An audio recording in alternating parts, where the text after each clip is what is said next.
বিশাল হসপিটালে দুটো পেশেন্ট এসছে RTA নিয়ে বাইক অ্যাক্সিডেন্ট দুটোটাই মধ্যে করে তোরা হয়তো চেস্টে ইঞ্জুরি আর একটা কোমরে ইঞ্জুরি নিয়ে আমরা TMC-তে রেফার করেছি। কি নাম তাদের?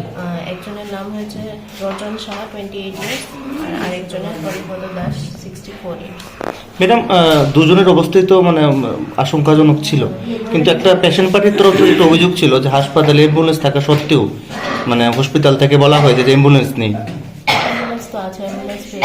না, প্রথম অবস্থায় বলা হয়েছিল যে হাসপাতালে অ্যাম্বুলেন্স নেই, 102-তে ফোন করার জন্য। না, এই হাসপাতালে তো স্বাভাবিকভাবেই আমরা যেটা দেখে থাকি যে দুটো অ্যাম্বুলেন্স থাকে। একটা 102 আর একটা আমাদের অ্যাম্বুলেন্স। আচ্ছা, তাহলে 102 আর একটা অ্যাম্বুলেন্স শুধুমাত্র রয়েছে, তাহলে শুধু দুটি অ্যাম্বুলেন্স রয়েছে একটা মহকুমা হাসপাতালে।